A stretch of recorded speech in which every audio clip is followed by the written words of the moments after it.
سلام، ان شاء الله كامل تكونوا بخير. اليوم جيتكم بوصفة اللحم المفور خاصة مع اقتراب العيد الأضحى. يعني هذه الوصفة بزاف بنينة واللحم راح يجيكم بزاف طري كما راكم تشوفوا. يعني العظم ما تنفصل على اللحم. ما نطولش عليكم، روحوا قبالة لكيفية التحضير.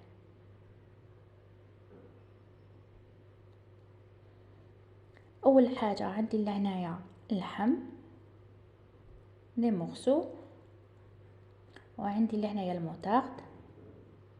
بالنسبة للزيبيس عندي فلفل أسود، زنجبيل، فلفل أحمر، كمون، راس الحانوت، كركم، ملح، زوج سنات تاع ثوم مبشورين، في الأخير عندي القزبر، وعندي الزيت وزيت الزيتون.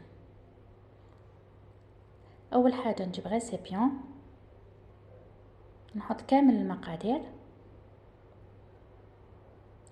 وبالنسبة للملح على حساب الذوق، نحط هذايا اللحم يتبل مليح.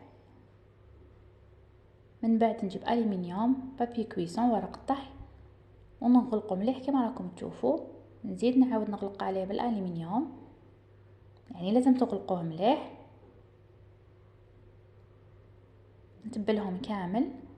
من بعد هنا عندي كسكاس، نستفو كامل هذاك اللحم في الكسكاس.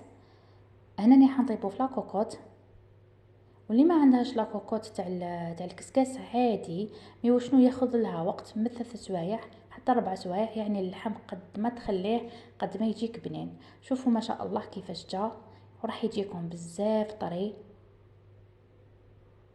وهذيك التتبيله راح تعطي لها طعم بزاف بنين.